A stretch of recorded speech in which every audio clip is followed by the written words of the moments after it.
আসসালামু আলাইকুম। ডক্টর ইউনূসকে হাঁটাও, ভারতকে বাঁচাও। এবং এই ভারতের খপ্পরই আসলে বিএনপি পড়ছে কিনা, কারণ বিএনপি এখন বিভিন্নভাবে বিভিন্ন মানুষের কাছে অজনপ্রিয় হয়ে আসছে এবং তাদের যে নীতি নৈতিকতা বা তাদের যে কর্মকাণ্ড বা তাদের যে সেই পুরনো যে রাজনৈতিক অবস্থা, সেখান থেকে সেই যে দখলদারিত্ব, চাঁদা বাণিজ্য, এগুলো থেকে তারা বেরোতে পারতেছে না। এখন বিএনপি তাদের রাজনৈতিক দলের সংস্কার নিয়ে আসছে যে এই জায়গা থেকে যদি পরিত্রাণ করা যায়, জন্য তারা 3 জন আপনার মহাসচিব নিয়োগ দিবে। মানে মহাসচিবের পদটা আসলে বিএনপিতে একটা, আপনারা জানেন যে বর্তমানে মহাসচিব মির্জা ফখরুল ইসলাম আলমগীর। এখন তারা এটাকে 3টা পদে বিভক্ত করবে এবং 3জনই হবে মহাসচিব। তো তারা একজনকে রাখবে সাংগঠনিক মহাসচিব, যে সংগঠনের দিকটা দেখবে।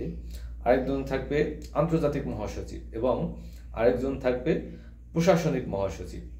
এখন এখানে আপনারা জানেন যে আসলে অনেকেই হয়তো এই মহাসচিবের পদপ্রার্থী বা ইতিমধ্যে আমরা দেখতে পাইতেছি। হয়তো সালাউদ্দিন সাহেব, যিনি দীর্ঘদিন যাবৎ ভারত থেকে ট্রেনিং নিয়ে আসছে বা ভারত থেকে অনেকে বলেন যে ভারতের রয়ের খপ্পরে তিনি পড়েছিলেন বা ভারতের তাকে অনেক কিছু শিখিয়ে দিয়েছে, সেই জন্যই বাংলাদেশে আসার পরে তিনি এখন বলা যায় বিএনপির বর্তমানে গুরুত্বপূর্ণ একজন নেতা বলা যায়। আলমগীর, মির্জা ফখরুল ইসলাম আলমগীরের পরই তার অবস্থান।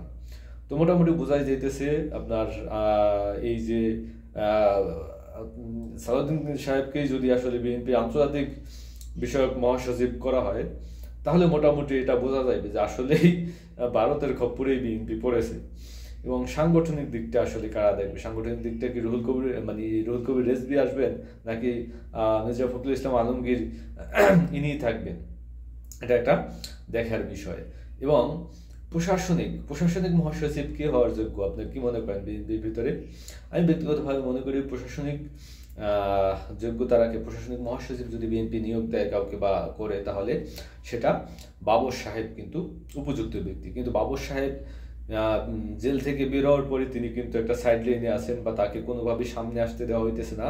এবং এই যে বিভিন্ন সময় সংস্কার বা বিভিন্নভাবে যেভাবে সালাউদ্দিন সাহেব তিনি একেবারে ভারত থেকে আসার পরই কিন্তু দলের গুরুত্বপূর্ণ জায়গায় তিনি সমস্ত রকমের আমাদের উপদেষ্টাদের সাথে বা প্রধান উপদেষ্টার সাথে যতগুলো বৈঠক হয়েছে সেখানে কিন্তু সালাউদ্দিন সাহেব ছিল। কিন্তু বাবর সাহেব কেন? বাবর সাহেব তো একজন গুরুত্বপূর্ণ নেতা, নাকি তিনি ভারত বিরোধী বিদায় তাকে সাইড লাইনে করে দেওয়া হয়েছে, নাকি ভারতের সেই 10টা আগস্টের কারণে তিনি এখন বিএনপিতে টিকতে পারবেন না?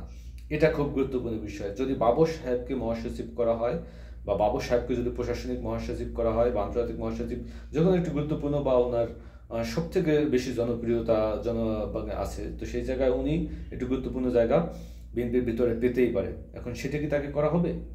এটা দেখার বিষয়। এটা দেখলেই বিএনপির হালচাল মোটামুটি বোঝা যাবে, নাকি তাকে ছোট একটা পদ পজিশন দিয়ে বসিয়ে রাখা হবে।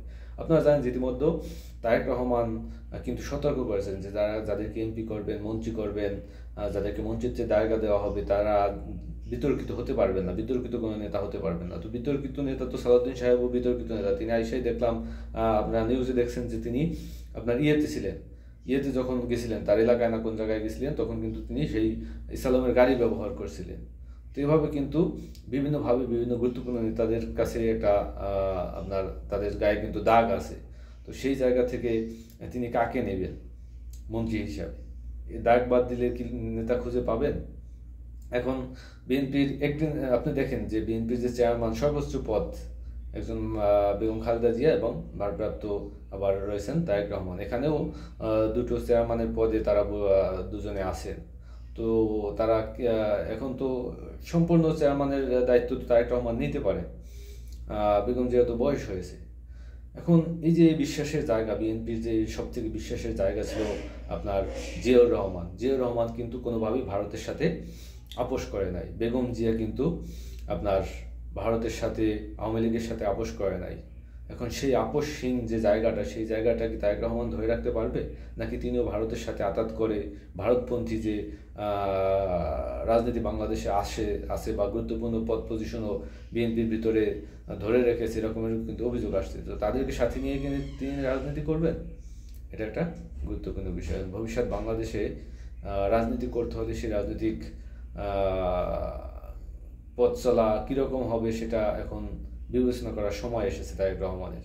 এগুলো বিবেচনা করে আসলে ভবিষ্যতে কাজগুলো করতে হবে। এখন সেটাকে চ্যালেঞ্জিংভাবে নিয়ে তিনি কিভাবে কি করবেন বা ততটা করতে পারবেন কি না, তিনি যে দেশে আসেন না, যে বিএনপি ভেঙে যেতে পারে, দীর্ঘদিন যাবত তো আপনারা যারা দায়িত্বে ছিলেন এরা তারা কিন্তু ব্যর্থ হয়েছে, তারা কোনোভাবেই কোনো আন্দোলন করতে পারে না। তৃণমূল পর্যায়ে তৃণমূল কি দুর্বল ছিল? কখনোই বিএনপির তৃণমূল দুর্বল ছিল না, কিন্তু বিএনপির তৃণমূলকে দুর্বল করে রাখা হয়েছে। বিএনপির তৃণমূলের যে শক্তি সামর্থ্য সেটাকে কাজে লাগাইতে পারে না বিএনপির এই ঊর্ধ্বতন নেতাকর্মীরা। তো সেই জায়গা থেকে এই ঊর্ধ্বতন নেতাকর্মীদের কারণেই বিএনপির এই কিন্তু দোষ, এবং সেই দীর্ঘ 16-17 বছর আন্দোলন করে কোনো কিছুই অর্জন করতে পারে নাই বিএনপি। তো সেই জায়গা থেকে এদেরকে আবার নেতৃত্বে রেখে তারপর বিএনপি সামনে এগিয়ে যাবে, এটা আসলে ভাবা যায় না। তো আমরা দেখি আসলে পরবর্তীতে তারা যদি 3 জন মহাসচিব নিয়োগ দেয়, সে মহাসচিবের পদে কারা আসেন, তখনই বোঝা যাবে যে বিএনপি কি সে ভারতকে কাঁধে নিয়ে ভারতের ল্যাগেজ বহন করে কি সামনে আগাবে, নাকি ভারতকে বয়কট করে ভারত বিরোধী স্লোগান দিয়ে তারপর ক্ষমতায় আসবে। এটা এখন দেখার বিষয়, সময়ের সাপেক্ষ আমরা সব কিছুই বুঝতে পারবো যে বিএনপি আসলে কার এজেন্ডা বাস্তবায়ন করছে। বিএনপি নির্বাচনের জন্য উঠে পড়ে লেগেছে, সংস্কারের জন্য তাদের তেমন কোনো আগ্রহ নাই। সংস্কারের জন্য তারা কোনো কিছু সংস্কারের ইয়েগুলো দেওয়া হয়েছে, তাদেরকে ফর্মগুলো পর্যন্ত পূরণ করে দিতে পারে না, তারা সময় ক্ষেপণ করতেছে। আপনারা যারা বলতেছেন যে অন্তর্বর্তীকালীন সরকার সময় ক্ষেপণ করতেছে, আরে ভাই আপনারাও তো, আপনাদেরকে 13 তারিখ দরকার, আজকে 17 18 তারিখ হয়ে গেছে, আপনারা এখন পর্যন্ত সংস্কারের প্রস্তাবনা জমা দিতে পারেন নাই। তো সময় ক্ষেপণ তো আপনারাও করতেছেন।